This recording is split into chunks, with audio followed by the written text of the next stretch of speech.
ಇನ್ನು ಭದ್ರಾ ಡ್ಯಾಂನಿಂದ ಭತ್ತದ ಬೆಳೆಗೆ ನೀರು ಹರಿಸುವಂತೆ ಆಗ್ರಹಿಸಿ ದಾವಣಗೆರೆ ಬಂದ್ಗೆ ಭಾರತೀಯ ರೈತ ಒಕ್ಕೂಟ ಕರೆ ಕೊಟ್ಟಿದೆ.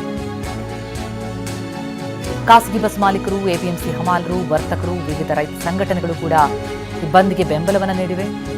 ಭತ್ತದ ಬೆಳೆಗೆ ನೀರು ಬಿಡೋದಕ್ಕೆ ಸರ್ಕಾರ ಹಿಂದೇಟು ಹಾಕ್ತಾ ಇದೆ. ಸರ್ಕಾರದ ವಿರುದ್ಧ ಅನ್ನದಾತರ ಆಕ್ರೋಶ ಹೊರಹಾಕ್ತಾ ಇದ್ದಾರೆ. ನೀರು ಬಿಡಿ ಅಂತ ಪಟ್ಟು ಹಿಡಿದಿದ್ದಾರೆ. ಈ ಹಿನ್ನೆಲೆಯಲ್ಲಿ ದಾವಣಗೆರೆ ಬಂದ್ಗೆ ಕರೆ ಕೊಟ್ಟಿದ್ದಾರೆ.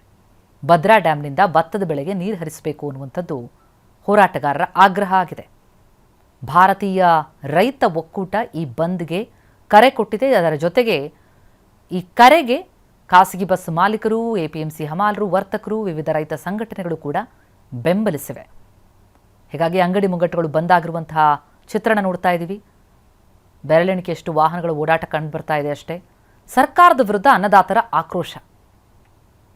ನೀರು ಬಿಟ್ಟಿಲ್ಲ ಅಂತಂದರೆ ಬೆಳೆ ಇಲ್ಲ, ಇನ್ನು ಮಳೆ ಇಲ್ಲ, ಮುಂದೆ ಏನು ಗತಿ ಎನ್ನುವಂಥದ್ದು ಸಹಜವಾಗಿ ರೈತರ ಆತಂಕ. ಹಾಗಾಗಿಯೇ ಸರ್ಕಾರಕ್ಕೆ ತಮ್ಮ ಒತ್ತಾಯವನ್ನು ತಲುಪಿಸುವಂತಹ ಪ್ರಯತ್ನವಾಗಿ ಈ ರೀತಿ ಬಂದ್ಗೆ ಕರೆ ಕೊಟ್ಟಿದ್ದಾರೆ. ಬಂದ್ ಹಿನ್ನೆಲೆ ಪೊಲೀಸರು ಕೂಡ ಆಕ್ಟಿವ್ ಆಗಿದ್ದಾರೆ. ಬಿಗಿ ಪೊಲೀಸ್ ಭದ್ರತೆಯನ್ನು ಕೊಡಲಾಗಿದೆ. ದಾವಣಗೆರೆ ಬಂದ್ಗೆ ರೈತ ಒಕ್ಕೂಟ ಕರೆ ಕೊಟ್ಟಿದ್ದು ಅದಕ್ಕೆ ಉತ್ತಮ ಸ್ಪಂದನೆ ವ್ಯಕ್ತ ಆಗಿದೆ.